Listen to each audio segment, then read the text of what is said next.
In this video, I'll be showing you how to add and enable free VPN in Windows 11. Now, there's a few different ways to do this, but in my opinion, the best way is just using a browser with a built-in VPN.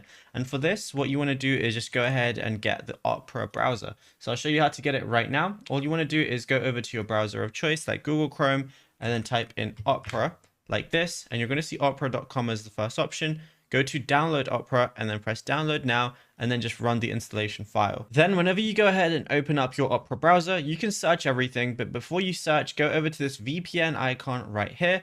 And then if it's turned off, like currently this is unprotected, all you want to do is switch it on and it's going to say you're protected. You can even switch it from Americas, Asia, Europe, or the most optimal location, and it's completely free to do. And yeah, it's literally as simple as that. There is nothing else to it. But if you found this video helpful, be sure to drop a like and subscribe, and be sure to check out all our other tutorials that we've been posting on the channel as well, because there is a lot to go through and you might find something you didn't know about yet.